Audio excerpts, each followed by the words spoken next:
Good evening, folks. Welcome again to Vinyl Reveals. This is episode number 13. Not in no way lucky, and it's Friday the 13th as well. So, a bit scary, obviously. So, I've actually got a drink, natural, proper adult's drink here too. Don't be alarmed. The first ever pissed up Vinyl Reveals incoming. No, that's just to ward off the spirits, obviously. So, we'll have a drink. It's Friday the 13th. Anyway, so yeah, this is episode 13, as I say. And this episode is entitled Art Garfunkel's Hairbrush. Did my normal thing there of starting writing it all out and then realised I wouldn't have space for hairbrush. So just thought, well, just draw a hairbrush. Just nice there, so if you can see that. That's all well and good. And that was suggested by Lee, who, if you've watched a few of these, he suggested a title for one of the previous episodes. Lee Hoary. I'm going to say Hoary, so I prefer that. And Lee's at L Hozzo 3. And Lee's, so to give him a shout out, he's promoting a blog, mostlymusiclee.blogspot.com. So Lee's just started that, which is great. Good stuff. It'll be interesting to see where that goes. And yeah, I think he's having a rundown of 2020's top 10 albums. Something like that, or top 12, something like that. Top 13. 13. So, yeah, so it should be interesting. So check that out. Check out Lee's blog. Good stuff. So yeah, episode 13. And the colourway there is a bit of a giveaway to the album. But I don't know what it is yet. And you're not going to guess in time. I can randomly guess, but I won't hear, so it doesn't matter. There you go, episode 13, Run Away, Art Garfunkel's Hairbrush. Thank you, Lee.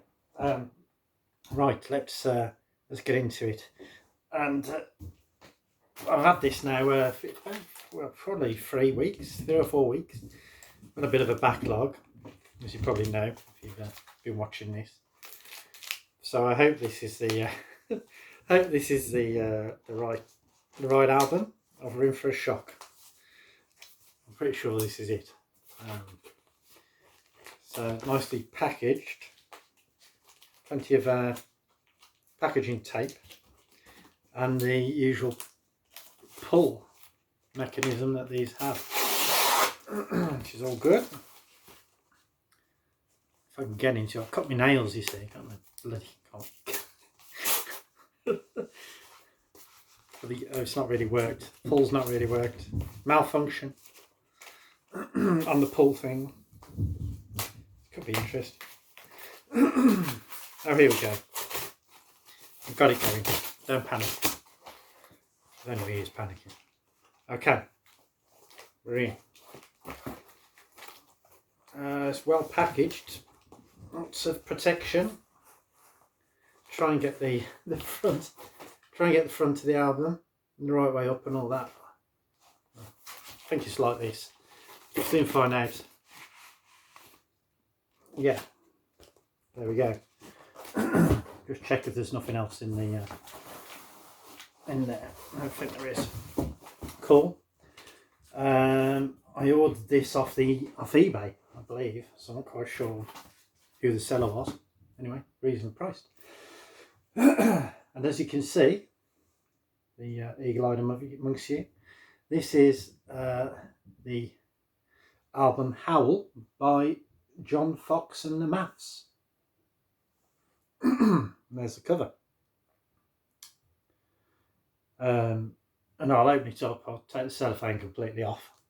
Because I noticed on the last episode, left this on, and the light tends to bounce off a little bit, so you can't really see very well. So let's get that off before I kind of get into too much else about it. But yeah, John Foxx. And if you don't know of John Foxx, he's originally of Ultravox. early Ultravox. For some reason I've got wine on my glasses. How is wine on my glasses? No idea. Right, that's better. Yeah, early Ultravox, original Ultravox. And we go in there back to 77 kind of time. And Ultravox are doing their thing originally. Ultravox, they had 3 albums before John left to do his own thing. I'll talk about that a bit later on. Now we're into it. Anyway, John Foxx and the Howl. Sorry, John Foxx and the Maths with the album Howl. And the release date of this was on May the 20th this year. I think there were a couple of pressings. There's an original pressing, I think it sold out. So I think they pressed some more. So as soon as I went to get it originally, it sold out. So when it became available again, I saw it on eBay and went for it. I think it was like £20 or something. So it wasn't a crazy price. And so here we are. Let's get into it. We've got Howl, John Foxx and the Maths. Yellow, white and yellow there on the text. A nice simple text there at the bottom. The line above it. And then we've got this kind of rip, I suppose you'd call that, artwork. And this black and yellow is kind of reminding me of a little bit of like a danger, like a warning sign. Almost those kind of colours. But this almost looks a bit like a cliff as well, as opposed to like an animalistic rip to me. It's kind of what I'm getting. And a howl, you kind of associate howls with wolves and things like that, and creatures of the night, and scary stuff. So that's the kind of feeling I'm getting from that. I'm not sure if it's some kind of an animal ripping into something, and then you'd almost expect a little a wolf to kind of trot down there. It almost looks like a mountain as well. So make of it what you will. I quite like it. Nice and minimal, abstract, which is good. Which doesn't surprise me from John Foxx in the slightest. And then we get on to the back, and this is where we've got some red coming into the design, which I quite like that. And then this text quite big over the top with the track listing. I quite like that. Again, we've got this tear thing going through the text, which is a nice look. Really like that. Designed nicely. Well done. Side 1, we've got My Ghost, then followed by Howl, followed by Everything Is Happening at the Same Time. Quite a mouthful. Followed by Tarzan and Jane Regained. And then on side 2, we've got The Dance, New York Times, Last Time I Saw You, and Strange Beauty is the last track. So we've got 8 tracks, 4 on each side, which is all good. No problem with that. And it's brought to you by Metamatic Records LLP. I think Metamatic is John's own label. He's got his own website, things like this, so it's all self-released. All rights reserved, unauthorised copying, hiring, sharing and public performance prohibited. So maybe not put this on at the end, just in case. Made in the EU. And John's got a website there, johnfoxandthemaths.com. And there's a Metamatic website, metamatic.com. So on the outside, we're looking really good there. I like that. And the red, bit of a surprise on the back almost from the front. Just a bit interesting, almost like you got the tear here and then followed by the blood inside. That's the kind of feeling I'm getting there. Might be completely off track. Might be the wine. It's the wine speaking. So let's get inside. Make sure nothing. That's the there's the download to do. What is it? Yeah, digital download there. So I should pop that up there. Nice weight card as well. And then inside, I'm not sure what's really going to. I assume that's the front. Again, we've got this this kind of rip effect this time on the red and black and the white, which is nice follow through. Really nicely designed, this interesting, a bit out of the ordinary, some nice up-to-date graphic design right there, just a little bit interesting, that. And that is actually the lyrics. Now, quite how easy they are to read, I'm not sure. You can read them. I mean, at the end of the day, the lyrics within the songs, they're kind of almost abstract in a way, and they're not too quick. They're nicely put in the mix as well. So there's not an issue with following the words, particularly through this album. So once I think sit down and listen to this, that's going to be easy enough to kind of follow the words of the song. But it's very, very interesting way.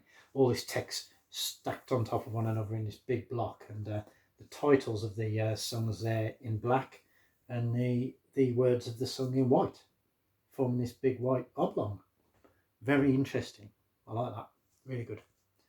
And then on the back, we've got a rundown of who did what on the album. Now, John Foxx and the Maths is essentially a collaboration with John Foxx and a guy called Benj, who is Ben Edwards, goes by the name of Benj, Benge. He's a music producer and experimental music, a bit like Johnny Self. So like minds there come together, and this is their third album, actually, I believe, as John Foxx and the Maths, which is all good stuff. And funnily enough, John Foxx's real name that's not his real name, is Dennis Leigh, Leigh. So there you go. So anyway, let's get back onto this. We've got Robin Simon on skyscraper guitar, shape-shifting riffing, and demolition intercision. I mean, that's really, I wish I'd come up with these words to describe their music. Just so old fire. It's really good. Benj, pandemic percussion, very on topic. Psychomatic synthesizer, super saturated bass as well. And Hannah Peel, who I noted as well, has done some work with them. Violent violins, San Andreas electrostatic aftermath, and then we've got John Foxx at the end, unlicensed vocals, Blackpool neon fuzzbox, chaos keyboards, and that kind of. I don't think I really need to say. Do I need to review this album? That is kind of says what it does on the tin, literally, which is really good. That's quite an interesting way of putting it. I like that, quirky. Taking a bit of a, not too serious look at themselves there.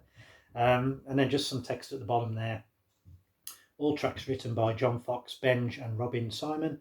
All tracks recorded, produced and mixed up by Benj and John Foxx at Memitune Studios.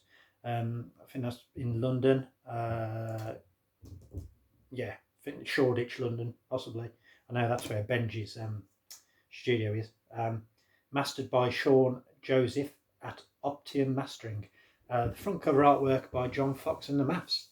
Package designed by Barnbrook. So the actual artwork itself, the cover artwork, maybe this, this kind of thing is done by John and Benj themselves, which is good. They are managed by Steve Malins at Random Music Management. And there's a few thanks there at the bottom, including one to Massive Attack.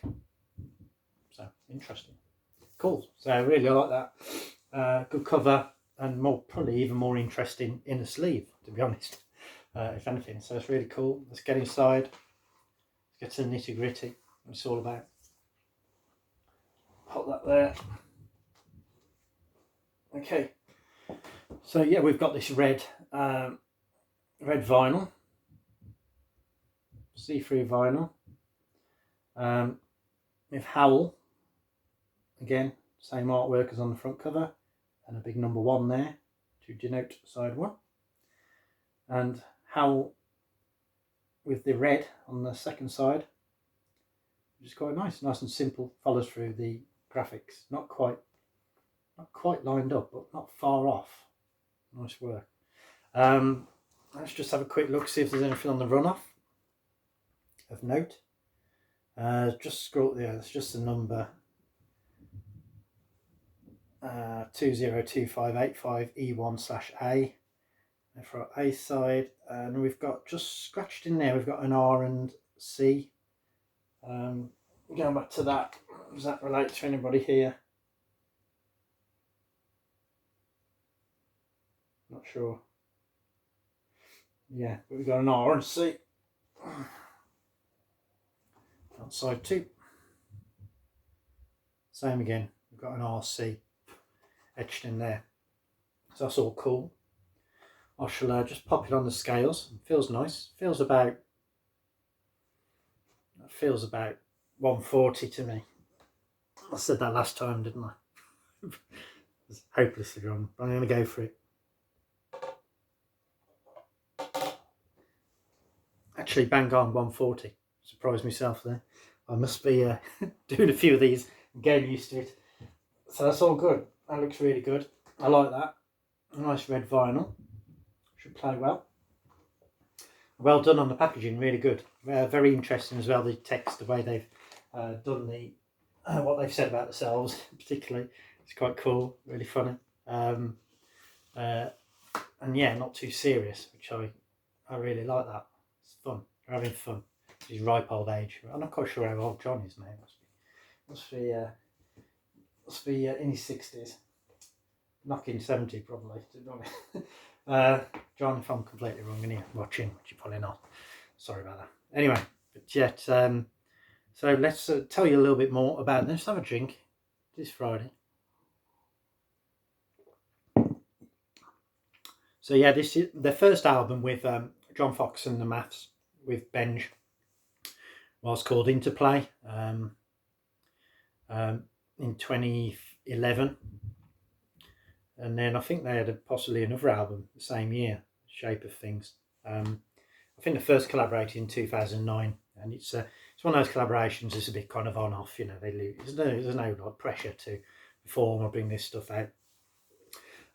They've done some touring with OMD, unsurprisingly, and things like that, which is cool. And they've also produced a soundtrack for a theatre production called The Machine Stops. I think that was possibly a book as well, in 2017. So that's another interesting string to their bow. Of course, I said before about Ultravox, who John Foxx was there, 74 to 99. He left for his solo career. And he was always like the front man and driving force within that band. And then obviously he left and a bit of a kind of falling out, I think, maybe. But anyway, he left, and of course Midua came on, Ultravox there. I've got, I'll just run through, I've got the Ultravox albums. There's the first one. You can't see under there, but it's got the exclamation mark.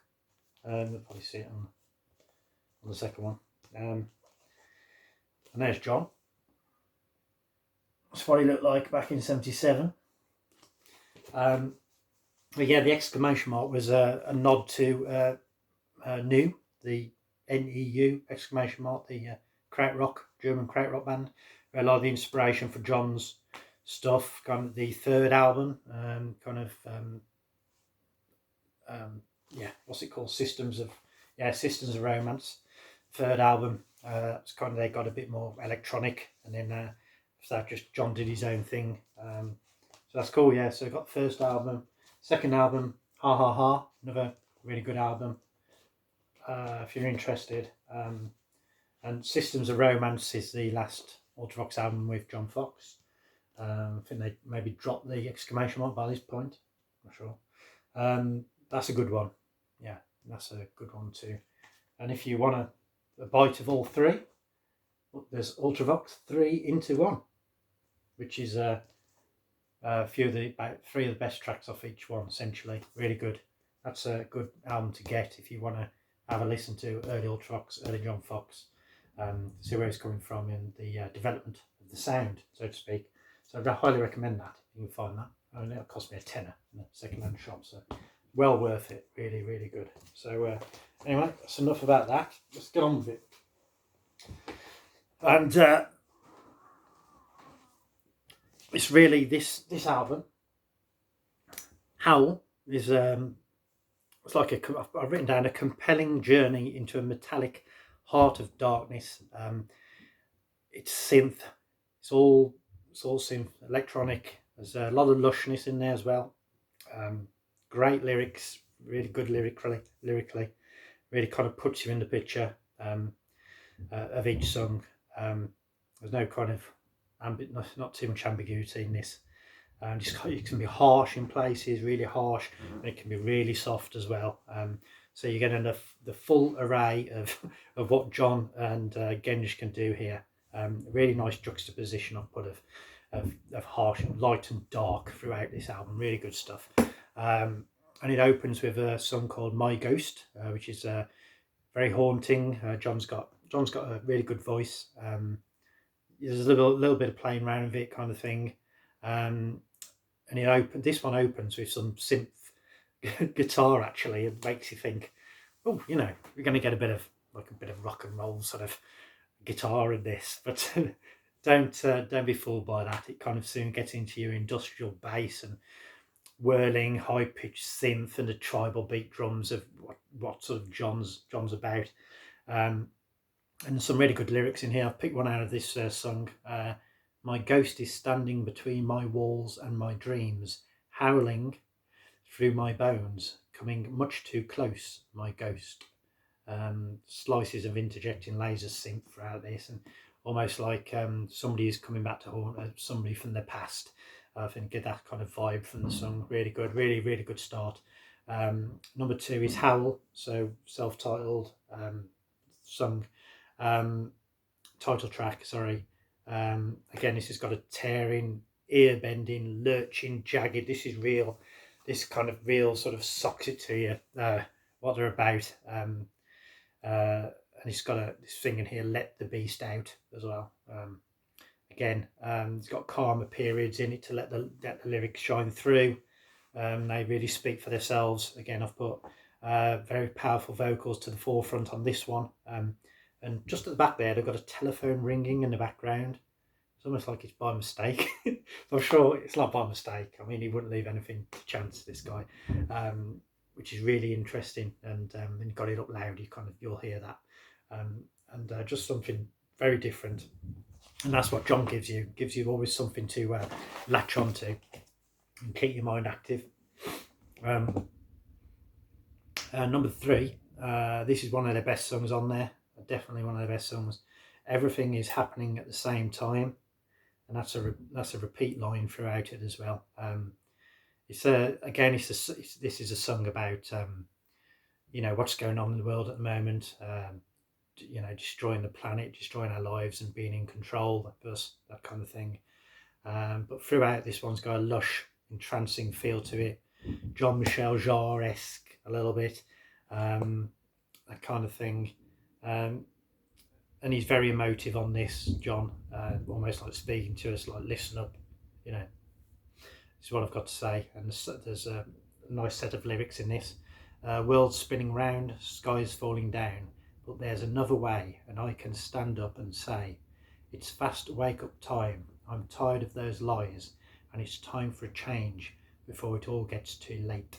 So, compelling lyrics there. I'll jump then on to number 5, which is The Dance. That's interjected between those two songs. There's a song again where we've got a bit more industrial hardcore again, which is nice. There's a nice mix of styles throughout it. You're never bored. And this one, The Dance, it kind of really knocks at the door of your consciousness, I'd say. It's like a bit of a pool in the desert, you know, when you're traipsing along in the desert. Not as I've ever traipsed along in the desert wishing for a bloody pool and seeing a mirage, but for wine, yeah, maybe. But yeah, and it's a bit like that. Really lush, pinging melody, ascending Sith, although it just kind of ascends up beautifully. It's got a scientific laboratory of songs almost, John has, you know. He's almost like, you can imagine him, he's like the Dr. Frankenstein of the bloody music world, really. Channeling David Bowie in a bit of this, like he sounds a little bit like David Bowie in places, which is really cool. They've kind of the same kind of era going up to, which is cool. A nice range of vocal styles, and under some lyrics, there's a dance that goes on around me, all around you. It's quite interesting. Very quite preachy, that one as well. Nice good stuff. I'll fast forward on to number 7. That was a great song, dance. Gave that 9. Last Time I Saw You, last but one song. It's got like this bandsaw like opening. A lot of the stuff's very industrial sounding. Got a lot of industrial sounds, a lot of interest there. Almost like you're in some kind of bloody mechanical workshop somewhere, and things are fizzing off everywhere, and really good. And this one chunders along like a big bloody steam train pounding down the tracks. Really good, dark and impending. Really impending take on the like kind of meeting. That is almost like you're not met somebody for a few years and then you bump into them again. This kind of feel to this. And then it rounds out with a song called Strange Beauty. Again, another 9 rated song, really good. This one's slow paced, a bit spooky. We got an opening line in there. Those streets await. I felt this thing calling me over the river, and the smoke in my hands, and the veil on your face changes into moonlight and fades away. So yeah, that's it. I mean, that's a great end to a shortish album, 8 songs, but I quite like that amount in a way. It's what I wanted to do. A lot of the songs are quite long, going at 5-6 minutes, some of these songs, so you don't feel shortchanged. All very interesting. Typical John Foxx, experimental electronica, really interesting. Nothing else like it in my collection, quite like that. Obviously I've got Ultravox stuff, but there's nothing quite as experimental as this, and it's really good stuff. Really enjoyed it. So yeah, I'd highly recommend that, and highly recommend a bit of early Ultravox as well. Why not go for it? So yeah, I think that's it. I think I've covered that. One of my favourite albums actually, and I'm really looking forward to getting the neighbours out. Make sure the neighbours aren't in and playing this quite loud, because I think that's where it'll really kind of come into its own as well. So I hope you've enjoyed that. I think I've probably missed something, but anyway, it's Friday the 13th. We've got through it. Nothing's happened. No howling from outside, and then the howl is on the great album, which is, just to remind you, Howl by John Foxx and the Maths. So well done, John. Well done, Benj. Well done, the rest of the crew. Produced a really good album there after, it's been a bit of a wait for this album to come out. And it's sort of gone, I think the stuff they've had before I've not listened to. John Foxx and the Maths prior stuff, I've not really listened to that, so I can't really comment. But this is getting back, to that sound off the third Ultravox album, not the anger there, and they've got some vibrancy about this album, really good, and it's kind of going to knock your socks off. You're either going to love it or hate it, but if you're into experimental electronica, it's a really good thing to have a look at. So get on it. All right, I'll see you. Have a great weekend, and I'll see you for episode 14, probably tail end of next week. So take care. Be careful. Ciao.